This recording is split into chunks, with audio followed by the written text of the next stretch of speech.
বিশালগড়ের মধ্য লক্ষ্মীবিল ৩ নম্বর ওয়ার্ড এলাকায় একটি পোল্ট্রি ফার্মকে কেন্দ্র করে স্থানীয় বাসিন্দাদের মধ্যে তীব্র অসন্তোষ দেখা দিয়েছে। অভিযোগ, এলাকার এক বাসিন্দা কৃষ্ণপদ ভৌমিকের বাড়িতে পরিচালিত পোল্ট্রি ফার্মটির অপরিচ্ছন্ন পরিবেশের কারণে এলাকায় দুর্গন্ধ, মশা মাছির উপদ্রব এবং বিভিন্ন রোগ জীবাণুর আশঙ্কা বেড়ে চলেছে। স্থানীয় বাসিন্দাদের দাবি, ফার্মের বর্জ্য যথাযথভাবে ব্যবস্থাপনা না করায় পরিবেশ দূষণের সৃষ্টি হচ্ছে এবং সাধারণ মানুষের বসবাস করা কঠিন হয়ে পড়েছে।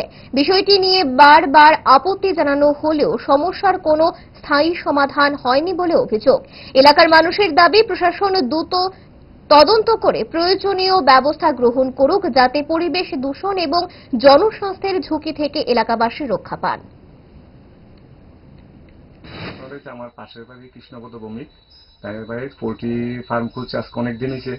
তো তারা পোল্ট্রি ফার্মে খুলছে, তারা আমি কইছি প্রথমত তারা লেদা টেদা দিয়ে জমায় রাখছে আমার বাউন্ডারির পাশে, যদি মাটি চাপা দিয়ে দুর্গন্ধ। তো তারপর আমি জানাইছি, তারা এটি পরিষ্কার করছে প্রথমবার। তারপর তারপর প্রতিবার কই তারা এটি পরিষ্কার করে না, তারা বস্তাবন্দি করে এটি রেখে দিছে, কবে বেচবো এরপরে আশায় বইয়ে দিছে। এটি বৃষ্টি ভিজতেছে, রোদ উঠতেছে, এতে দুর্গন্ধ ছড়ায়, মানে বাড়ির থাকার মতো কোনো ভালো পরিবেশ নাই।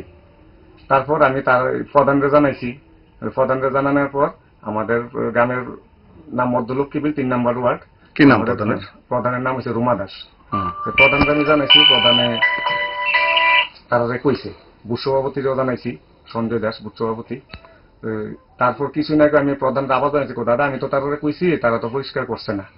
আরে পরিষ্কার করছে না, আমি কইছি না তারা তো পরিষ্কার করছে না, কিন্তু এই বৃষ্টি হইতেছে, রোদ উঠতেছে, খুব দুর্গন্ধ, আমার বাড়িতে থাকার মতো কোনো ভালো পরিবেশ নাই।